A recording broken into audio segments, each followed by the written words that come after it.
Hello everybody, my name is Connor and we are here with our final round of the One Piece OP10 Win-A-Box tournament here at Sage's Portal. So we are going to go ahead and we get first against Belo Betty, which is pretty solid, and half our deck is currently upside down. That's why I need sleeves with pictures. But we are going to go ahead and get the Zoro Juro off of the search and pass turn. And Belo Betty is it's always this really good deck that pops up, I think at the beginning of about every set. So I was pretty nervous to play against it. I know it definitely has given me some trouble in the past, and it's not a deck that I'm really familiar with on Purple Luffy, and they search out Karasu. I hate Karasu. That card is so good and so annoying to deal with, but you know, they've got one. Hopefully they only see one. I like the games where they see none. But another Belo Betty search, getting another Karasu. But this one is the blocker Karasu. Some support they got, I think, in 09? 08 or 09, I think. Don't quote me on that, though.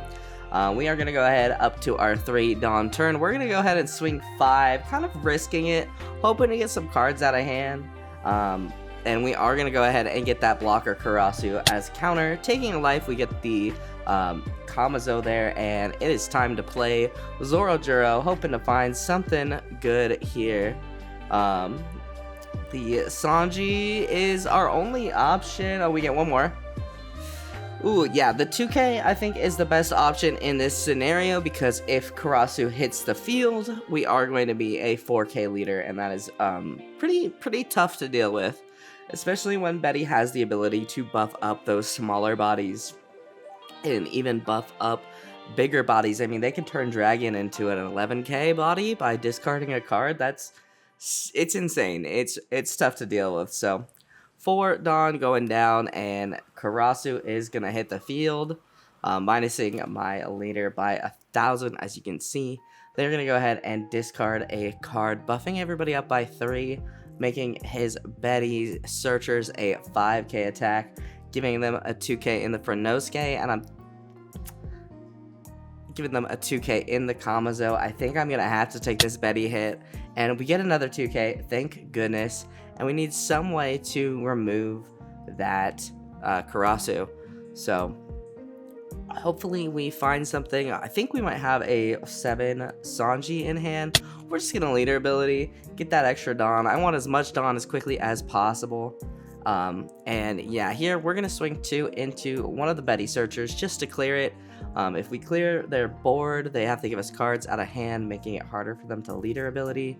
That's the most effective way I found to deal with Betty, and I think at this point I am considering playing Russ Sanji and resting Karasu to start attacking Karasu. So if they give me a card out of hand to protect Betty, which they do, they give me the 1k and the Onami.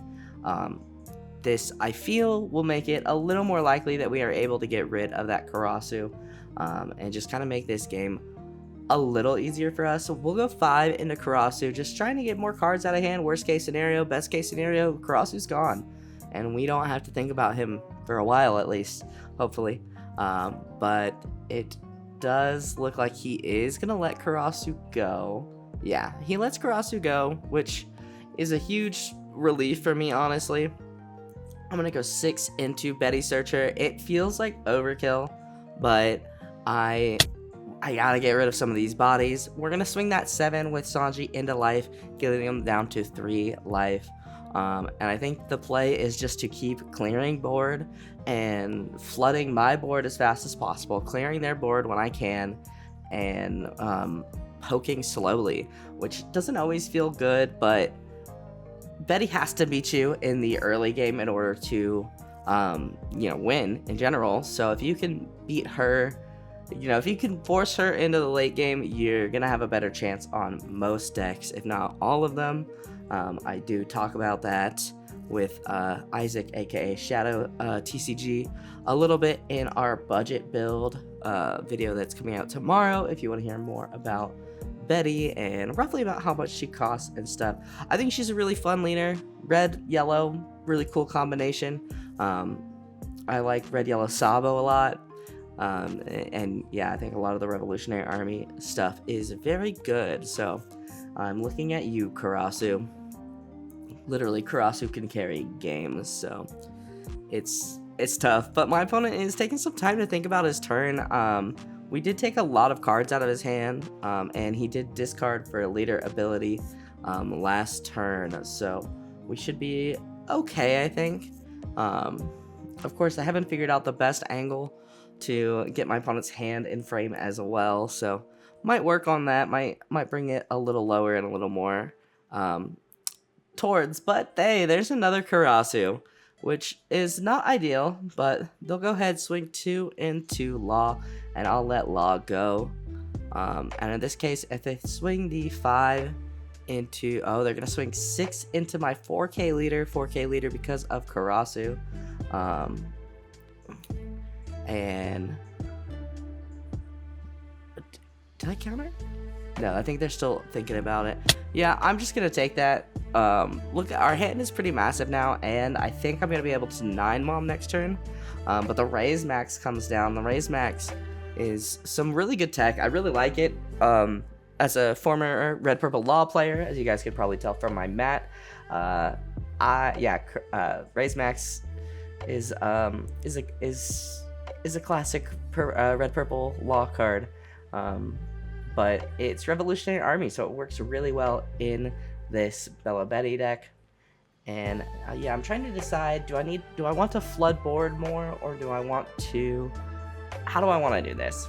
And I think my best option is, I'm going to swing 5 into the Betty to get Betty out of here. The 2K Betty, the Searcher Betty, if I'm not mistaken. I think it is a little scary, but I think I am going to go ahead and leader ability, taking my last life, ramping to 9 Dawn, specifically so we can play 9-mom.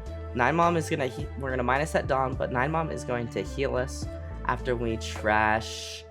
Yeah, Zorojuro is a pretty good option at this choice, and we're going to be able to put that Karasu at the bottom of his life, just making it, I mean, effectively clearing his board.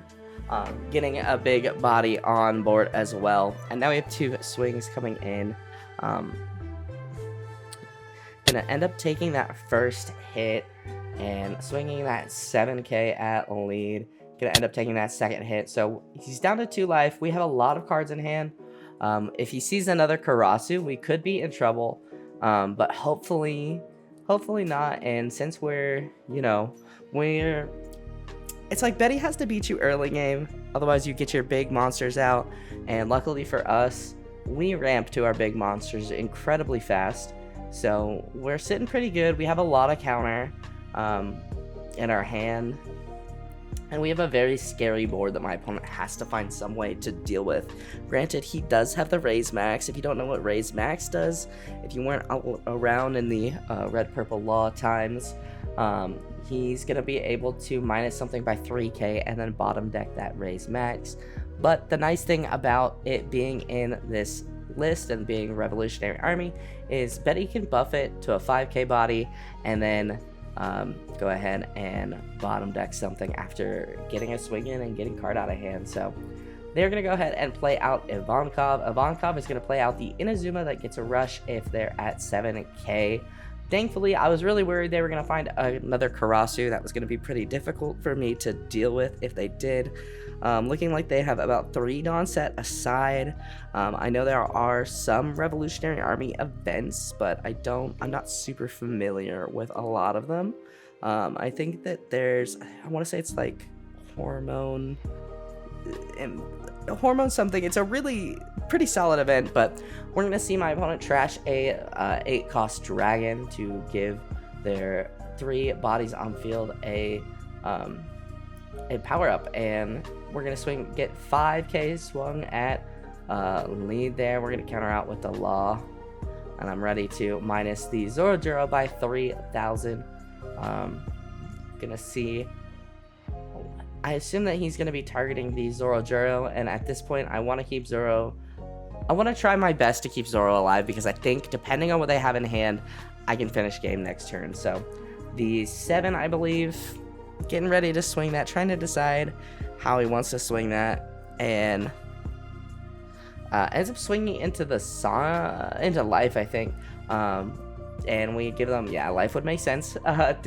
Giving them a 2k, 1k, and the 6 going into life as well. Yeah, so they ended up swinging into life. They're gonna drop 2 or tap 3, I think, excuse me, and play down one of the events that is gonna end up KOing our Zoro. So good on them for that. And we do get the Usohachi out of life, or out of our deck, excuse me. And thankfully they didn't play a blocker, but I'm thinking at this point I spread my Dawn and I go for game.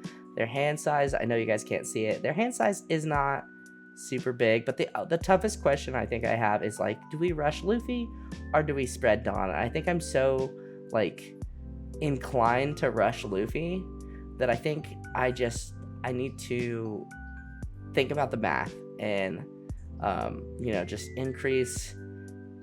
Granted, I could increase swings, you know, naturally, but I think, you know, if I play out rush Luffy. But look at this. So he ends up getting the Karasu off of trigger, and I'm like, oh no, what? This sucks, man. Like, I don't think I can go for game now. I can't drop 9 bomb.